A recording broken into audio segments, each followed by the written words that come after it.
જૂનાગઢ જિલ્લાના માળિયાહાટીના ગળુ ખાતે 16 જાન્યુઆરીની રાતે આયોજિત ખેડૂતો સન્માન સભામાં અચાનક માહોલ ગરમાયો હતો।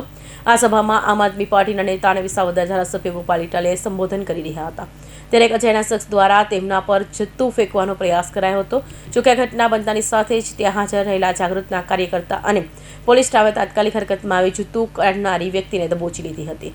ગુજરાત બાપ પાર્ટીના ધારાસભ્ય ગોપાલ ઇટાલિયા સાથે આ પ્રકારની ઘટના પહેલીવાર બની નથી। અગાઉ જામનગર ખાતે પણ એક કાર્યક્રમ દરમિયાન તેમના પર જૂતું ફેંકવાની ઘટના બની હતી। જામનગરની એક ઘટના બાદ ફરી એકવાર જૂનાગઢ માળિયાહાટીનામાં એનું પુનરાવર્તન થતાં સુરક્ષા વ્યવસ્થા સામે પણ સવાલો ઊભા થયા છે।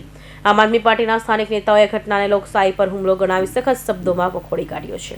એ છે કે 30 વર્ષથી પૂર્ણ બહુમતીની સરકાર બીજેપીની હોવા છતાંય વિપક્ષોની સભામાં માણસો મોકલવા પડે છે સભાને ડિસ્ટર્બ કરવા માટે।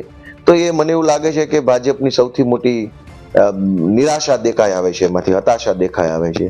આમ તો ભાજપના લોકો વિસાવદરની ચૂંટણી પછી માનસિક રીતે તો ભાંગી ગયા છે, માનસિક રીતે તો એ હતાશ થઈ ગયા છે। હવે ખરેખર વાસ્તવિક રીતે પણ હારે ત્યાં સુધીની સંઘર્ષ। ધારાસભ્ય ગોપાલ ઇટાલિયા પર જૂતું ફેંકનાર સબ્બીર મોહમ્મદ હુસેન પરમારે વટાણા ફેરી દીધા છે। તેમણે જણાવ્યું કે આ લોકોએ મને લાલચ આપી હતી કે તમારે એક કામ કરવાનું છે અને તેના બદલામાં તમને પૈસા મળશે। મને કહેવામાં આવ્યું હતું કે તમારે ગોપાલ ઇટાલિયાને જૂતું મારવાનું છે। તે રૂપિયા 50,000 આપવાની વાત કરતા હતા અને કહેતા હતા કે તેમાંથી અડધા અત્યારે કરાવી આપીશ અને આ રીતે મને ઓફર આપીને તેઓને તૈયાર કર્યા હતા। વંડુરી રામજીભાઈ ભકાભાઈ એનો છોકરો નીત ને બીજા એક ભાઈ હતા, એનું નામ છે ભરતભાઈ, ને એક બીજા વ્યક્તિ હતા કે હું સાહેબ છે ને મિનિસ્ટર છે, કે તમારે આ કામ કરવાનું છે ભાઈ, કે તમારે કે એને જૂતું મારવાનું છે, કે આવું કામ કરવાનું છે, તમને પૈસા મળશે આ રીતના, કચ્ચા મળે પણ કે હું તમને અડધા કરાવી દઈ એમ કંઈક કહેતા હતા।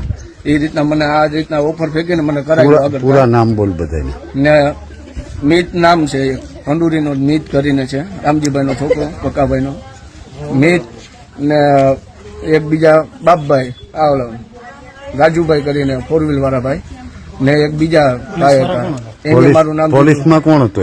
ને એક કોક ભાઈ હતો ડ્રાઈવર કરીને, એ કે હું પોલીસમાં છે ને આમ છે ને તેમ છે, એ કે તમે કઈ વાળ વાંકો ના થવા દો, કે તમે કે આ વસ્તુ કરજો, કે જરૂર। ને મને માણાવદર ખાસ ગાડી તેડવા આવી હતી 4 વ્હીલ, હું પ્રોગ્રામ કરું છું, વગાડવાનું કરું છું, માણાવદર વગાડવા વહી ગયો તો મને ત્યાંથી તેડી ગયા ને જબરજસ્તી દારૂ પાઈને આવું વગાડવાનું કરે કે આ બગાડવાનું કરે કોકનું, એ રીતના મને લઈ ગયા હતા। આ રીતના માળિયા મને રાતે પોલીસ સ્ટેશને લઈ ગયા હતા, એ લોકો મને તેડવા માળિયા ગોપાલભાઈ માથે મેં ચંપલનો ઘા કર્યો જૂતાનો, એ બધી મને કરાવનારા આ બધા નામ દીધા એ પોતે છે મિતભાઈ કરીને। પીધો તો કેટલો તને પાયો તો કેટલો? મને ઓલું અડધું ચપલું દીધું હતું, મને કે આ પી જાવ કે ને પછી કે હાલો તમે કે ધરાડ બેહાડી દીધો મને પીવડાવીને, ને આ રીતના મને કામ કરાવ્યું હોય। જૂતું ફેંકનાર વધુમાં જણાવ્યું હતું કે આમાં ભુંડોરી રામજીભાઈનો છોકરો મિસ સામેલ હતા, ઉપરાંત બાબુભાઈ અને રાજુભાઈ નામના વ્યક્તિ હતા જેઓ પોતાની ગાડી લઈને આવ્યા હતા। તેમની સાથે એક ડ્રાઈવર પણ હતો જે પોતાની પોલીસમાં હોવાનું કહેતો હતો। તેણે મને આશ્વાસન આપ્યું હતું કે તમે આ કામ કરજો, તમારો વાળ પણ વાંકો નહીં થવા દો। કૌશિક પટેલનો report, Hind TV news, Surat.